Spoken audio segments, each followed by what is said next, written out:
9:30. Good morning, everyone. Let's start with the Pledge of Allegiance.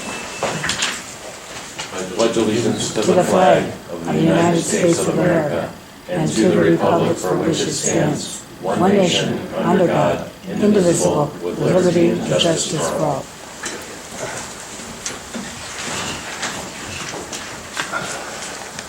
The prayer today is, Heavenly Father, we remember that faith comes by hearing, and hearing by the Word of God. So when discouragement comes, and you find that you have been walking by sight instead of by faith, head back to the Scriptures, and let the promises of God build your faith back up to strength. Amen. I will report on the actions taken in the last week. For the Department on Aging, on January 24th, I approved an unpaid personal leave of absence for Bonnie Tayek, Adult Day Service Assistant, for 8 hours, 1 day, on April 21st, 2025. This will extend her probationary period by 8 hours. For maintenance, I approved an unpaid medical leave of absence for Joan Staley, part-time general communications clerk, switchboard operator, for the period January 6, 2025 through February 28, 2025 for time not covered by accrued sick and vacation leave. I also approved or concurred with the Auburn Township trustees in not requesting a hearing on the liquor license being requested by Royal Sandwich King, LLC, located at 9899 East Washington Street, Chagrin Falls, Ohio, CTRFO 7466240. On January 27th, I approved hiring for maintenance Anthony Rickard to the position of custodian, number 1906, to be effective February 18th, 2025, at the rate of $18.14 per hour, grade 5, step 5, with a 1-year probationary period. This offer of employment is contingent upon the successful completion of the required pre-employment conditions. I'm working on it. Okay. I moved mine and I went, wait a minute, is it on? Why do they keep going up?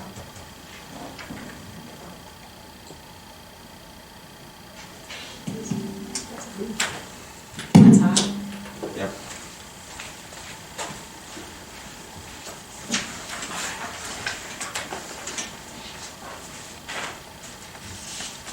Anything else, Linda? That's all I had. Okay. Sorry. Item number 2, the Commissioner's Office is requesting the Board approve and execute the minutes for the meeting of December 27th, 24. So moved. Second. Commissioner Spiller? Aye. Commissioner Brinkley? Abstain. Commissioner White? Yes. Item number 3, Commissioner's Office requesting the Board approve and execute the minutes for the meeting of January 7th, 2025. So moved. Second. Commissioner Spiller? Aye. Commissioner Brinkley? Aye. Commissioner White? Yes. Good morning. Okay, today's financials include a supplemental in the Commissioner's Capital Reserve Fund Phase 2 for the courthouse expansion project and contract services, equipment, and other expense accounts. There's a cash transfer from the general fund to the Phase 2 Capital Reserve Fund for money that will be needed for the courthouse expansion project. Among the encumbrances is a contract purchase order from the Commissioners and the miscellaneous equipment account to purchase 8 portable 800 megahertz radios, 4 for the dog warden and 4 for emergency services. There's also a travel request from Job and Family Services to attend the Ohio Council on Welfare Fraud Annual Training Conference. And among the vouchers are $26,910 from ADP to DocuSign Incorporated for the 2025 annual renewal of electronic signature software services, $13,000 from the Commissioner's Office to Maximus US Services Incorporated for a contract related to the 2025 representing 2023 cost allocation program, $34,322 from the Common Police Court to Courtview Justice Solutions for services related to the court's case management system, and $31,362.15 from the engineer to Interstate Auto and Truck Body LLC for a truck repair to truck number 94. So So the transfer for the courthouse expansion project, that's a $10 million transfer? Yes, this Okay. is the $10 million, the ARPA money that we had Okay. been using to pay for salaries and payroll out of the general fund in order to build that balance up so that we could transfer it. Okay, I understand. Is there a motion on financials? So moved. Second. Commissioner Spillier. Aye. Commissioner Brinkley. Aye. Commissioner DeWold. Yes. And then the next item on the agenda, we spoke briefly about this last week in regards to the oil and well gas revenue. So this is the Commissioner's Office is requesting the board approve an encumbrance and expenditure for the Geauga County Agricultural Society for all oil and gas well revenue received through December 31st, 2024 in the amount of $350.92 from a well located on the Geauga County Fairgrounds property. And this is an agreement we have with the Yes. Fair Board, I assume? Yes. I'll move to approve. Second. Commissioner Spillier. Aye. Commissioner Brinkley. Aye. Commissioner DeWold. Yes. Thank you very much.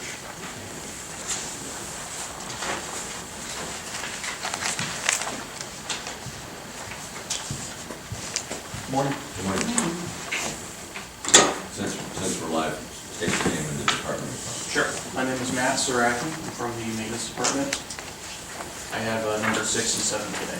So the first one is the maintenance department is requesting the board approve and execute the contract agreement with Air Force One Incorporated for the 2025 through 2028 Hill HVAC maintenance services in a total amount of $151,154. So a question about this. So the sample contract that was in the board packet, that's not the one that's actually executed? Correct. Okay, Yeah. that's what I assumed. I just wanted to. Yeah, we just need to attach everything that we received in the bid Okay. as part of it. Okay, that makes sense. Yeah. That's kind of what I assumed. I just wanted to know. Right. Air Force One is pretty good at really fluffing up contracts, that's why it's, as thick as a book. Yeah, it was a lot of pages. Yeah.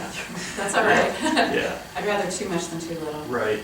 Alrighty, and then number 7, we're requesting the board approve and execute the contract agreement with Major Waste Disposal Services Incorporated for the 2025 through 2028 non-hazardous waste removal services effective February 1st in an amount not to exceed $118,766.60. The bid bond submitted shall be held to serve as the performance bond for this project. Okay. For which one, 6 and 7, or? Correct. I'll second. Commissioner Spillier. Aye. Commissioner Brinkley. Aye. Commissioner DeWold. Yes. All right, thank you very much. And the public hearing is not 9:45 yet, so we'll go to soil and water, item 9. Do number 9. Oh, Till- till- yeah. Okay. So, number 10. You have a copy of the proposed policy in front of you. That we've discussed it last week. Nobody seemed to have any concerns about it. My thought was not to put this in our policy manual because it's not a personnel policy, but to post it here in this room. I can read it through for the sake of the public if you like. Yes. Policy. The only thing, I did notice one typo, which I think was just a result of redlining and then accepting red lines, which is there's a double period under number 2 speaker guidelines, the 3rd bullet point. Got it. That's the only thing. Before I post it, I'll correct that. Yeah, and I think we should post it on the website as well. Okay.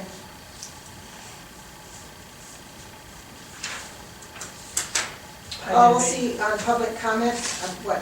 I did make one correction to it before she gave it to you, and that was to correct the Commissioner's General email address to the most current. That was one thing that I changed that I don't know if it was caught. Yeah, I probably screwed that up, so I appreciate it. Those, I think ones that go to the old email come to the new email anyway. Okay. So, but yeah, we did correct that. The policy on public comment during Board of County Commissioners meetings will be effective today if the board approves it. The Board of County Commissioners values public input and is committed to orderly, productive meetings. This policy outlines the procedures for public comment to ensure that all voices are heard while maintaining meeting efficiency and focus. The public comment period. The board may invite members of the public to provide comment after the completion of the meeting agenda. Members of the public wishing to speak, commenters, must raise their hand to be recognized by the board. The board may require commenters to sign up on a designated sign-up sheet prior to the public comment period. The public comment period will last up to 20 minutes unless extended by a motion of the board.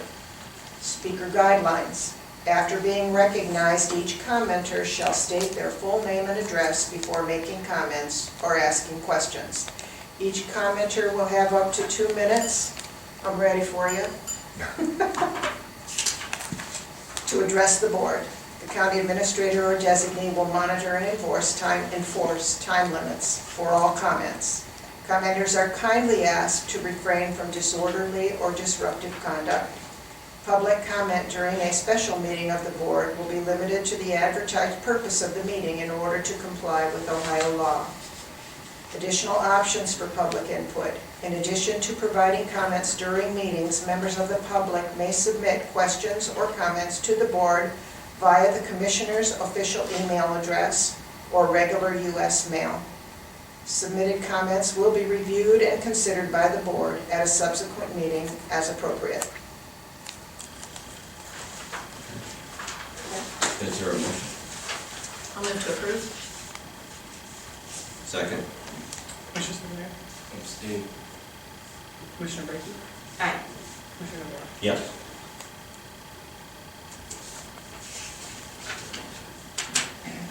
I don't know what time it is. I don't have a watch on. 9:42. 9:40. So we have 3 minutes. You got 3 minutes to go. Good sign, start signing. Would you like me to skip to the discussion about a Facebook and LinkedIn page very quickly? I've given Yes, you please. some documentation for that. Sure. I know that we discussed this at the board's planning session for this new year, and everyone seemed to be in favor of having a little bit more social media presence on behalf of the Board of Commissioners.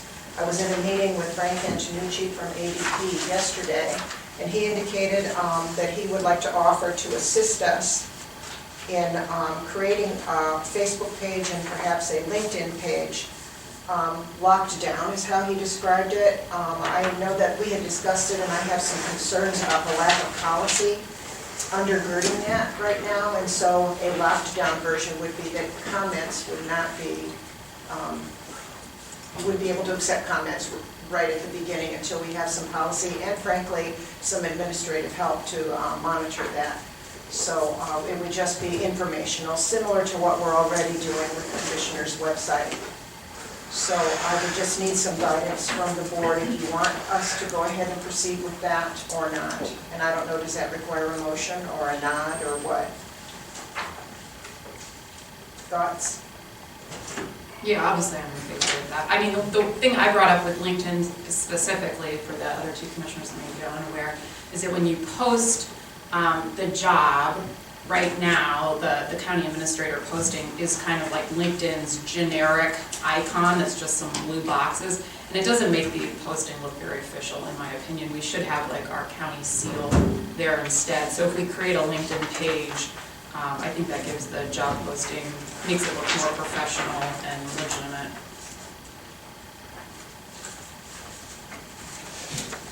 So do you want me to ask Frank to go ahead and work with us on this, or? I would say yes, it's a step in the right direction. And again, it would, there would not be comments turned on at this time until we have a better position by the policy. Okay.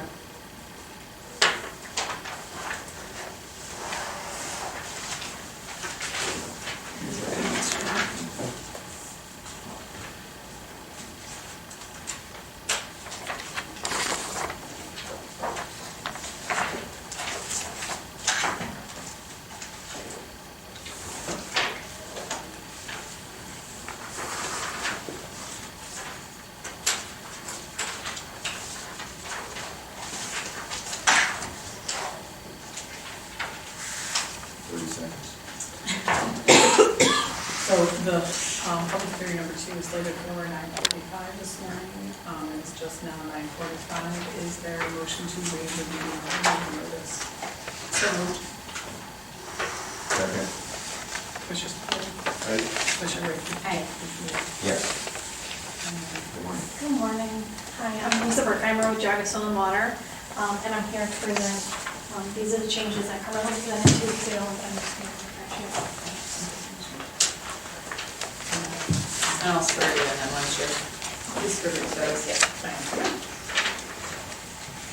Can you raise your right hand for me? Do you swear to testify truthfully under penalty of perjury? I do. Like I said, I'm Lisa Berkheimer with Geauga Soil and Water, and I'm here to give you a quick summary of the changes, but a little bit of background regarding these regulations. The changes to the Water Management and Sediment Control Regulations updated 2025 are part of the Geauga County Commissioner Regulations. Geauga County was the first county in the state to have such regulations. They started back in 1979, and since then, the regulations have been frequently updated, especially following the introduction of the EPA's Phase 2 program. One of the key requirements that the program was that the counties must adopt regulations for stormwater management as well as erosion and sediment control. Now, every 5 years, when the EPA updates its construction general permit, we make sure that our regulations are updated to match. So it's time for an update here in Geauga County. An overview of the major changes. First, there was a simple change. The EPA decided to consolidate the word stormwater into one word instead of two. This seems like a minor change, but you'll see it throughout the red document. We also clarified the applicability categories. For example, we added a category for construction site less than 1 acre but within a subdivision. Additionally, we clarified that there are multiple lots as part of a common plan of sale or development that they must require a full water management and sediment control plan to match the EPA permit requirements. We then included a catch-all provision. This ensures that the EPA updates their rules, but if our regulations are not updated in time, the latest version of the EPA construction general permit will apply and supersede our regulations. This gives us flexibility and ensures we're covered in case of timing discrepancies. There's also a new post-construction requirement for residential lots that disturb over 1 acre but less than 2 acres. These sites need to show that stormwater runoff from their homes is being properly managed, meaning it must flow through grass and infiltrate into the ground rather than being connected to a storm sewer system. Next, we have updated the plan review and inspection fee structure. Residential fees have increased from $60 to $80. This adjustment is long overdue, as the fees have not been changed in over 10 years. The new structure also takes into account the amount of disturbance on the property. More disturbance means more work on our end for reviews and inspections. We also added a standard of performance for the filter socks in case developers choose to use that instead of silt fence. One more important change involves the enforcement process. After issuing a notice of violation, we noticed that some sites still don't take the issue seriously. So after consulting with other counties, we added provisions that allow us to charge re-inspection fees. If a site is issued a notice of violation and we need to perform a follow-up inspection, there will be a $100 fee for residential sites and a $250 fee for non-residential sites. The goal here is to incentivize quicker compliance. If you're diligent and take care of the issue by the time of our inspection, there won't be a charge. Lastly, we established a deadline for construction sites to submit their final documentation. Sites will now have 2 months after project completion to submit the paperwork, including as-built and long-term maintenance agreements. This ensures that we're not waiting around for months after the project is finished. So that's a quick summary of our changes, along with a few grammatical errors and updates to keep things clear and consistent.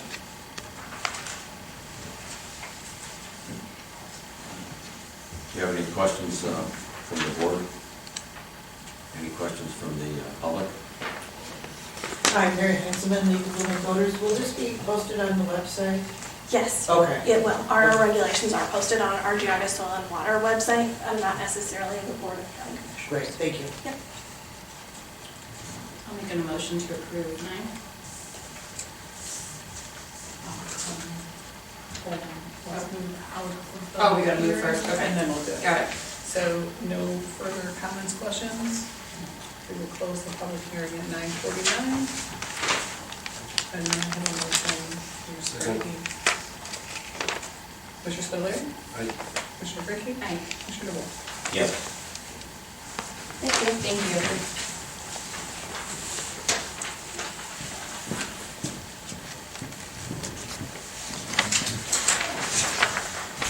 Item number 11, the Commissioner's Office requesting the board move into executive session for purposes of discussing the employment and compensation of public employee pursuant to Ohio Revised Code 1.1.22 G1.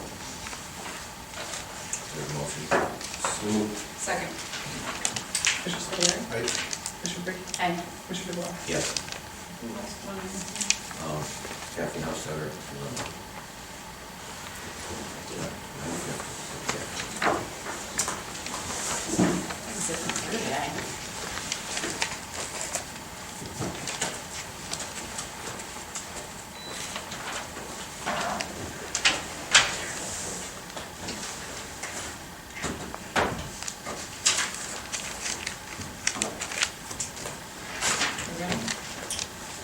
Okay, we're back in regular session and no action from the executive session.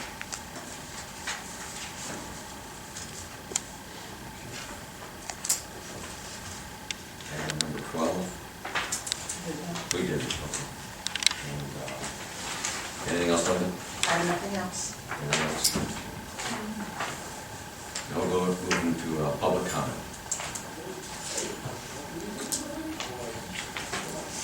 Howard, South Russell Village.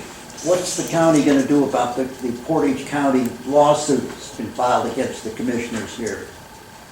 Well, It's in the newspaper. Yes, it's a pending litigation, and you'll get no comment because it's pending litigation. Jim Flays, I think, is... When does it go to court? Oh, we don't know that yet. If it even Have you goes to been court. served papers yet? Not really. We haven't received anything out of the prosecutor's office. Has it been filed in the courts yet? And is it going to be filed in Geauga County, or is it going to be filed in Portage County, down in Ravenna? Well, if it is in Portage County, then I'm sure our prosecutor will ask for it to be to a neutral Who's going to place. represent It was Geauga already County? filed, it was filed already, it was filed in Portage County. Okay. Do you have to go out and hire private people, or can Prosecutor. Flays handle the whole show? The prosecutor will. He will definitely handle the whole Yes. show. When will we know about that? Well, Depending on when the court addresses it. Okay. Could be a while. Thanks to the newspaper, we know about it. Thank you. Enough said. very welcome. Anybody else? So I just want to confirm, I had heard earlier that Mr. Flays might be, like that it would be sent to insurance. So that's different from you saying that Mr. Flays would do it, so can you like clarify that? There is an insurance component, and would our HR person would like to answer that? Sure. We did get papers on that 2 days ago. It has been submitted to our liability insurer, which is Corsa. They are in the process of reviewing it because we just did receive the papers. They will definitely designate counsel. I have a call in, and I am going to be speaking with the attorney there at Corsa, but they just received it, so right now there isn't anything definitive except it's in their hands and it's being reviewed, and it's our Corsa liability insurer.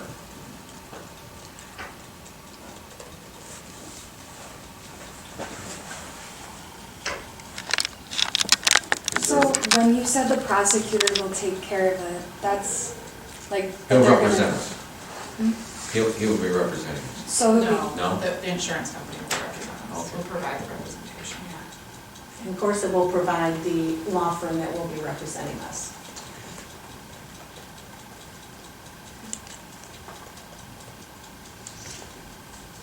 Okay? Is there a motion to adjourn? So moved. I'll second that. All in favor?